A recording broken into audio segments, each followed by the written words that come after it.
तर बबलू, माझा पहिला प्रश्न असा आहे की आपण यापूर्वी प्रभाग क्रमांक 1 मधून उमेदवारी केलेली आहे, तिथून तुम्ही नगरसेवक होते, तेथील तुमचा अनुभव चांगला होता, तुमचे कामही चांगले होते.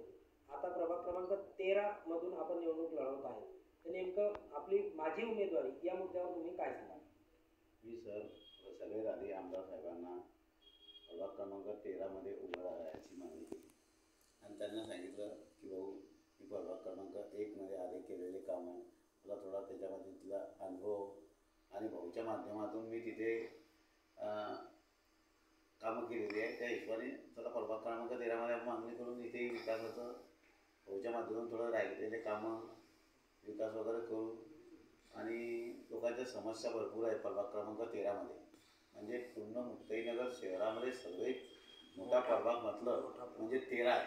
क्षेत्रफळ पण मोठं आहे आणि लोकसंख्या पण मोठी आहे आणि आपल्याला अनुभव असल्यामुळे आपण भाऊला मागणी केली की भाऊ आपण या प्रॉब्लेम याच्यातले भरपूर सॉल्व्ह करू शकतो भाऊच्या माध्यमातून, आमदार साहेबाच्या माध्यमातून. भाऊकडे 4 वर्ष आता राहिलेले आमदार साहेबाचे आणि भविष्यात भाऊ इथे परत आमदार राहणारच आहे.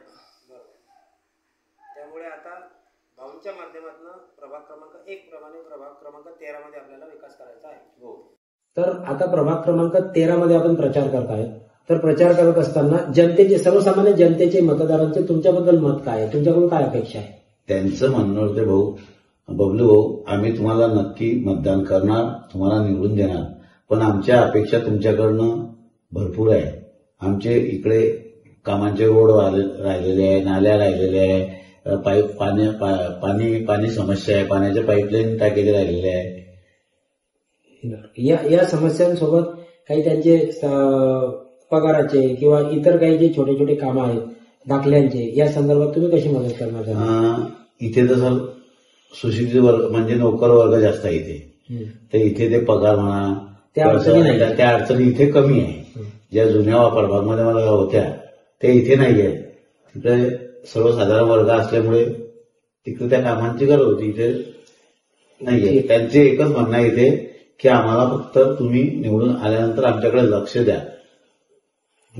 या प्रभागामध्ये भाऊंच्या माध्यमातून आता भविष्यामध्ये एखादं चांगलं काही आणता येईल का तुमच्यासाठी, की काही असं डोक्यात ड्रीम प्रोजेक्ट आहे की आपण प्रभाग क्रमांक 13 मध्ये आपल्या सर्वसामान्य नागरिकांना पाण्याची समस्या आहे, विजेची समस्या आहे, ह्या समस्या येणार नाही यासाठी तुम्ही दिवस रात्र झटणार आहे की फक्त मतदानापुरते जनतेसमोर जाणार आहे? सगळ्यात आधी मी पूर्ण फ्री आहे.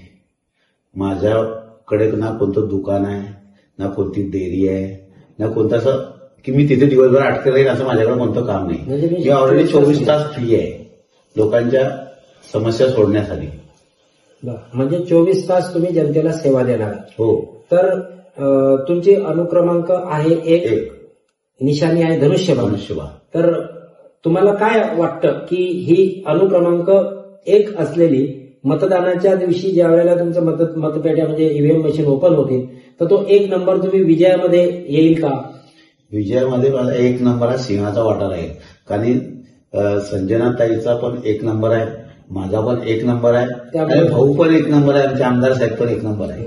त्यामुळे आपला विजय निश्चित आहे. आपला विजय निश्चित आहे. भाऊने आशीर्वाद दिलेला आहे तर विजय निश्चितच आहे.